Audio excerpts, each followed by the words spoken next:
નમસ્કાર વિદ્યાર્થી મિત્રો, આપ સૌને જય શ્રી કૃષ્ણ. ધોરણ 9 વિષય વિજ્ઞાન પ્રકરણ 9 બળ તથા ગતિના નિયમો નો તાસ 1 નો ભાગ 2. મિત્રો, તાસ 1ના ભાગ 1માં આપણે પદાર્થ પર બાહ્ય બળની અસરો તથા સંતુલિત બળો અને અસંતુલિત બળોની સમજ મેળવી હતી. આજના આ ભાગ 2માં આપણે ગતિ વિશેની ગેલિલિયોની વિચારસરણી જોઈશું. મિત્રો, ગેલિલિયો એક મહાન વૈજ્ઞાનિક હતા અને એમણે ગતિ વિશે કયા વિચારો રજૂ કર્યા એની આપણે સમજ મેળવીશું. તો ગેલિલિયોએ ઢાળ પર ગતિ કરતા પદાર્થ માટે કરેલા પ્રયોગો પરથી અવલોકન કર્યું કે ગેલિલિયોએ શું કર્યું કે ઢાળવાળી સપાટી પર પદાર્થ કેવા પ્રકારની ગતિ કરે છે તેની સમજ આપી. અહીંયા તમે જોઈ શકો છો કે આ એક ઢાળ છે, બરાબર, અને ઢાળ પર અહીંથી ઊંચાઈ પરથી એક લખોટીને છોડી દેવામાં આવે છે.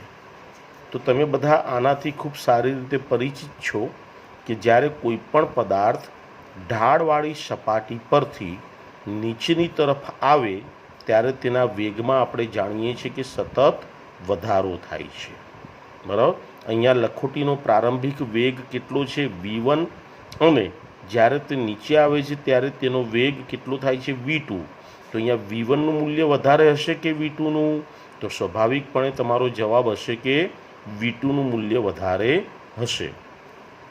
તો જ્યારે લખોટી ઢાળવાળી સપાટી પર ઉપરથી નીચેની તરફ ગતિ કરે છે ત્યારે તેના વેગમાં વધારો થાય છે, અને વેગમાં વધારો થાય તો તેવી ગતિને આપણે કઈ ગતિ કહીએ છીએ? પ્રવેગી ગતિ. એટલે કે લખોટી પ્રવેગી ગતિ કરે છે.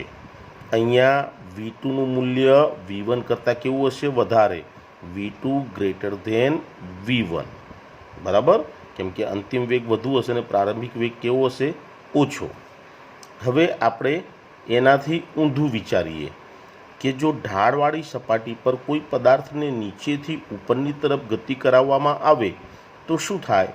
તમે ક્યારે કોઈ ઢાળ ઉપર તમે સાયકલ લઈને જ્યારે તમે જતા હો અને માર્ગમાં કોઈ ઢાળવાળી સપાટી આવે અને ઢાળ ઉપર જ્યારે તમારે સાયકલ ચઢાવવાની હોય ત્યારે તમે અનુભવ્યું હશે કે જેમ જેમ સાયકલ ઉપરની તરફ જાય છે તેમ તેમ તેના વેગમાં શું થાય છે? ઘટાડો થાય છે. તો એ જ વસ્તુ અહીંયા આપણને જોવા મળે છે કે જ્યારે લખોટી ઢાળવાળી સપાટી પર નીચેથી ઉપરની તરફ ગતિ કરે છે ત્યારે તેના વેગમાં શું થાય છે? ઘટાડો થાય છે. વેગમાં ઘટાડો થાય એટલે કે તે ગતિને શું કહેવાય? પ્રતિપ્રવેગી ગતિ. એટલે કે લખોટી પ્રતિપ્રવેગી ગતિ કરે છે.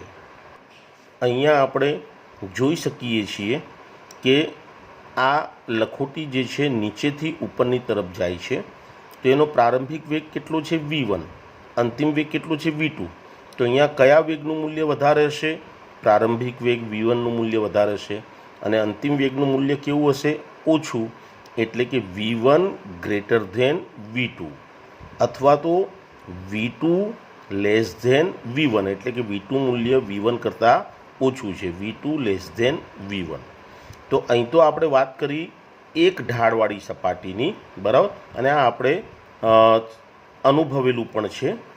હવે ગેલિલિયોએ શું કર્યું મિત્રો કે ગેલિલિયોએ બે ઢાળ લઈને, બરાબર, આ પ્રયોગ કર્યો. તો બે ઢાળવાળા પ્રયોગમાં એને કેવા અવલોકનો જોવા મળ્યા એની આપણે અહીંયા સમજ કેળવીએ. ચાલો ધ્યાન આપજો મિત્રો કે ત્યારબાદ ગેલિલિયોએ તેના પ્રયોગમાં ઘર્ષણ રહિત બે ઢાળનો ઉપયોગ કરી લખોટીની ગતિનો અભ્યાસ કર્યો. અહીંયા તમે જોઈ શકો છો, આ એક ઢાળ છે અને આ બીજો ઢાળ છે.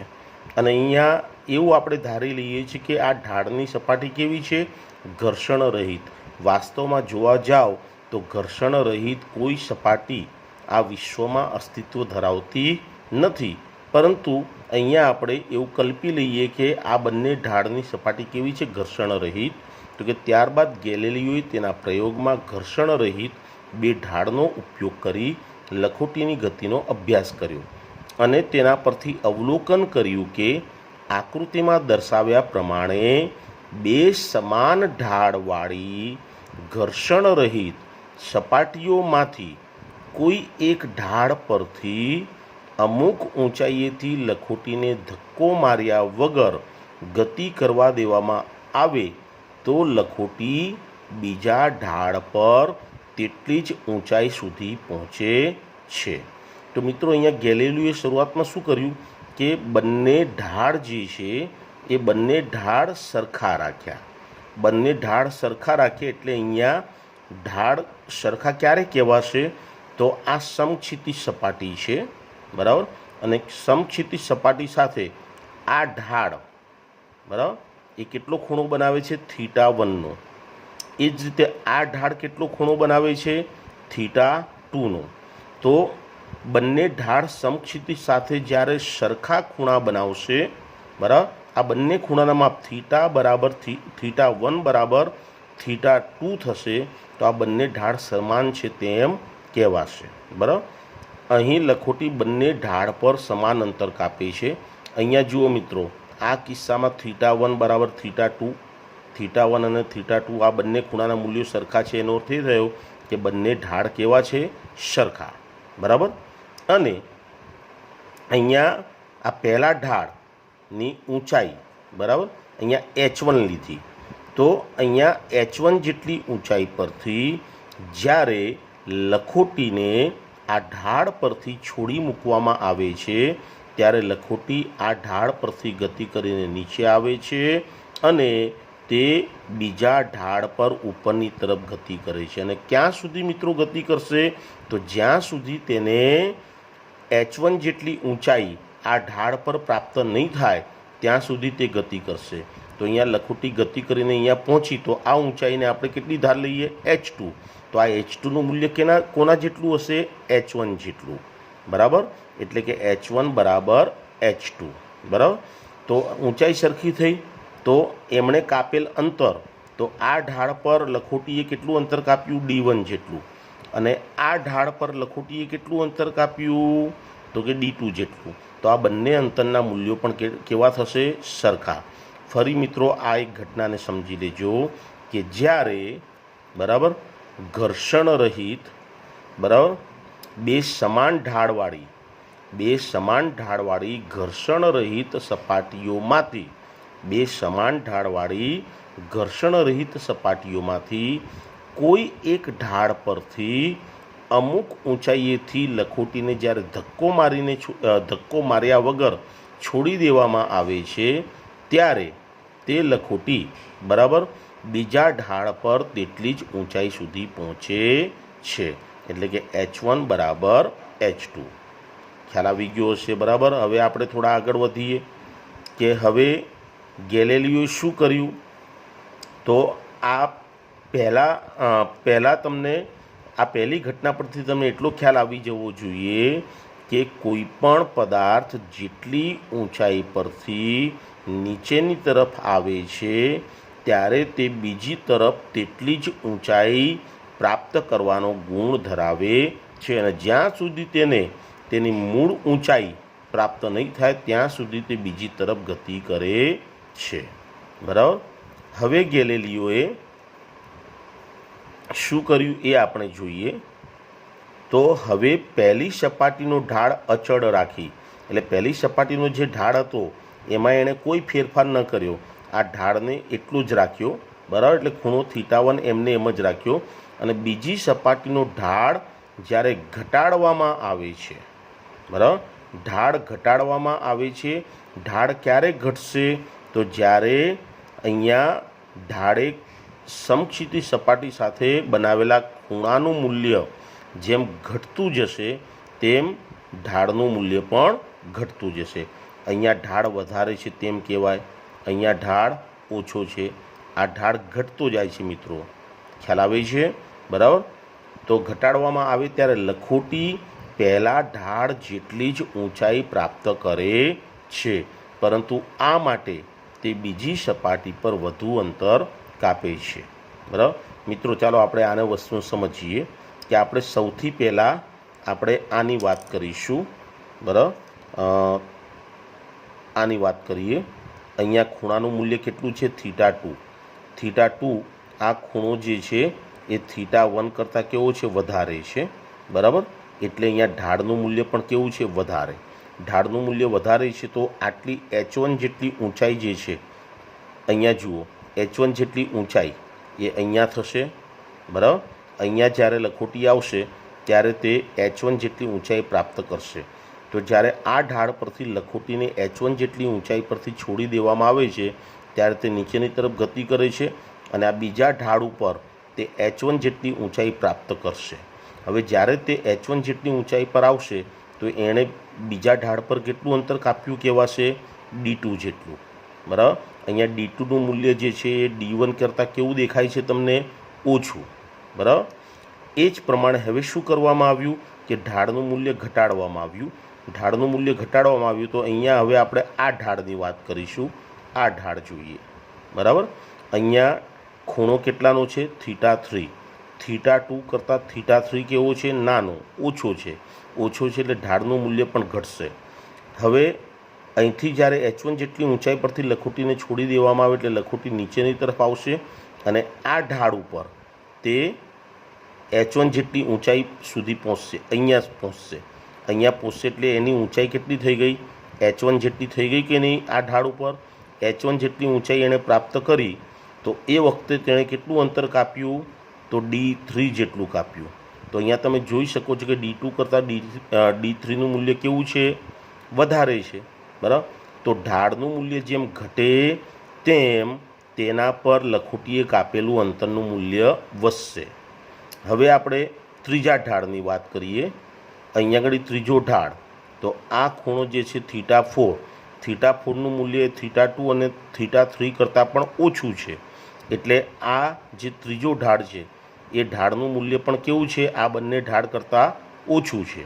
બરાબર, તો જ્યારે લખોટીને અહીંથી છોડી દેવામાં આવે એટલે તે ગતિ કરીને નીચે આવશે અને આ ત્રીજા નંબરના ઢાળ ઉપર તે h1 જેટલી ઊંચાઈ પ્રાપ્ત કરવામાં કરશે અને અહીંયા પહોંચશે. અહીંયા પહોંચશે એટલે એને કેટલી ઊંચાઈ પ્રાપ્ત કરી? h1 જેટલી ઊંચાઈ પ્રાપ્ત કરી. પણ આ ઊંચાઈ પ્રાપ્ત કરવા માટે તેણે કાપેલું અંતર d4. એ d4નું મૂલ્ય d2 અને d3 કરતાં પણ કેવું છે? વધારે. બરાબર, તો એક વસ્તુનો મિત્રો તમને ખ્યાલ આવી જવો જોઈએ કે કોઈ પણ પદાર્થ જેટલી ઊંચાઈ પરથી ગતિ કરીને નીચે આવે છે, બરાબર, તેટલી જ ઊંચાઈ તેને જ્યાં સુધી બીજી તરફ પ્રાપ્ત થતી નથી ત્યાં સુધી તે બીજી તરફ ગતિ કરે છે. તો જેમ ઢાળનું મૂલ્ય આપણે ઘટાડતા જઈશું તેમ તેમ લખોટીએ કાપેલ અંતરનું મૂલ્ય શું થશે? વધતું જશે. અહીંયા જોઈ શકો છો તમે કે θ4 લેસ ધેન θ3 લેસ ધેન θ2. અહીંયા ઢાળનું મૂલ્ય શું થાય છે? વધે છે. બરાબર, ઢાળનું મૂલ્ય વધે છે તેમ લખોટીએ કાપેલ અંતરનું મૂલ્ય શું થાય છે? ઘટે છે. આટલું યાદ રાખજો મિત્રો, જેમ ઢાળનું મૂલ્ય વધુ તેમ લખોટીએ કાપેલ અંતર ઓછું. હવે તમે કલ્પના કરો કે આપણે જો આ બાજુ ઢાળ જ ન રાખીએ અને આપણે સપાટી કેવી રાખીએ? સમક્ષિતિજ રાખીએ. બરાબર, હવે તમે આ સપાટીનો વિચાર કરો કે આપણે જો બીજી તરફ આ રીતે સમક્ષિતિજ સપાટી રાખીએ, ઢાળ જ ન રાખીએ તો શું થાય? તો અહીંયા h1 જેટલી ઊંચાઈ પરથી નીચેની તરફ આવતી લખોટી, બરાબર, આપણે જાણીએ છીએ કે જ્યાં સુધી એને આટલી ઊંચાઈ h1 જેટલી ઊંચાઈ બીજી તરફ પ્રાપ્ત નહીં થાય ત્યાં સુધી તે શું કરશે? ગતિ કરશે. પણ બીજી તરફ તો આપણે ઢાળ રાખેલો જ નથી એટલે લખોટીની બીજી તરફ h1 જેટલી ઊંચાઈ પ્રાપ્ત થવાનો કોઈ પ્રશ્ન જ ઊભો નથી થતો અને h1 જેટલી ઊંચાઈ પ્રાપ્ત નહીં થાય તો લખોટી શું થશે? સતત ગતિ કરતી રહેશે. ખ્યાલ આવે છે મિત્રો? ગેલિલિયોની વિચારસરણી પ્રમાણે ગેલિલિયો એમ કહેવા માંગે છે કે એક તરફ ઢાળવાળી સપાટી પરથી ચોક્કસ ઊંચાઈ પરથી જો લખોટીને નીચેની તરફ આવવા દેવામાં આવે તો બીજી તરફ જ્યાં સુધી એને તેની મૂળ ઊંચાઈ પ્રાપ્ત નહીં થાય ત્યાં સુધી તે ગતિ ચાલુ રાખશે. અહીંયા સમક્ષિતિજ સપાટી હશે તો એનો અર્થ એ થયો કે બીજી તરફ એને આટલી ઊંચાઈ પ્રાપ્ત થવાની જ નથી, અને આટલી ઊંચાઈ પ્રાપ્ત નહીં થાય એટલે કે બીજી તરફ લખોટી જે છે સતત ગતિ ચાલુ રાખશે. જો મિત્રો, હમણાં જે આપણે તમને વાત કરી, હવે જો જમણી બાજુનું સમતલ એટલે કે સપાટી આપણે કેવી કરી દઈએ, સમક્ષિતિજ કરી દેવામાં આવે, એટલે કે ઢાળને ઘટાડીને કેવું કરી દઈએ, શૂન્ય કરી દઈએ, તો લખોટી મૂળ ઊંચાઈ પ્રાપ્ત કરવા માટે સમક્ષિતિજ સમતલ પર સતત ગતિ કરતી રહેશે. આ કિસ્સામાં લખોટી પર લાગતું અસંતુલિત બળ કેવું થશે, શૂન્ય થશે, કેમ કે આપણે કોઈ બળ લગાડતા જ નથી. બરાબર. તો આમ બે ઢાળવાળા પ્રયોગ પરથી ગેલિલિયોએ આપણને શું તારણ આપ્યું? તારણ એટલે નિષ્કર્ષ, એનું અંતિમ પરિણામ. તો ગેલિલિયોએ કહ્યું કે લખોટીની ગતિ બદલવા માટે અસંતુલિત બાહ્ય બળ જરૂરી છે, પરંતુ લખોટીની અચળ ગતિ ચાલુ રાખવા માટે કોઈ પરિણામી બળની જરૂર પડતી નથી. બરાબર. કેમ કે આપણે જોયું કે એક તરફ ઢાળ પરથી લખોટીને બળ આપ્યા વિના છોડી દો તો તે બીજી તરફ નીચેની તરફ આવશે અને બીજી સમક્ષિતિજ સપાટી પર સતત ગતિ કરતી રહેશે. બરાબર. એના પર કોઈ બાહ્ય બળ લાગતું નથી. બરાબર. હા, જો તમારે એની ગતિની સ્થિતિ બદલવી હોય તો તમારે બાહ્ય અસંતુલિત બળની જરૂર પડશે. તો આમ પદાર્થના વેગમાં ફેરફાર કરવા માટે અસંતુલિત બાહ્ય બળ આવશ્યક છે, પરંતુ પદાર્થની અચળ વેગી ગતિ ચાલુ રાખવા માટે અસંતુલિત બાહ્ય બળની કોઈ આવશ્યકતા નથી. બરાબર. એટલે આનો અર્થ એ થયો કે ગેલિલિયોએ એવું કહ્યું કે જ્યાં સુધી પદાર્થ પર બાહ્ય અસંતુલિત બળ આપણે ન લગાડીએ ત્યાં સુધી સ્થિર અવસ્થામાં રહેલો પદાર્થ એ સ્થિર જ રહેશે, અને ગતિમાન અવસ્થામાં રહેલો પદાર્થ પોતાની અચળ વેગી ગતિ ચાલુ રાખે છે. હા, જો આપણે પદાર્થની ગતિની અવસ્થા બદલવી હોય કે તેના વેગમાં ફેરફાર કરવો હોય તો તેના પર અસંતુલિત બળ લગાડવું પડે. બરાબર. આશા રાખું છું મિત્રો કે આજના આ લેક્ચરની અંદર આપણે ગેલિલિયોની જે ગતિ વિશેની વિચારસરણી જોઈ તે તમને સારી રીતે સમજાઈ ગઈ હશે. બરાબર. PDF ફાઇલ જે તમને મોકલવામાં આવે એમાંથી આ બધી નોટ્સને સરસ અક્ષરે, સુવાચ્ય અક્ષરે તમારા ક્લાસ વર્કના ચોપડામાં લખીને એને તૈયાર કરવાનો આગ્રહ રાખજો. તો હવે પછીના નેક્સ્ટ લેક્ચરમાં આપણે નવા મુદ્દા સાથે ફરી મળીશું. ત્યાં સુધી સૌને જય શ્રી કૃષ્ણ.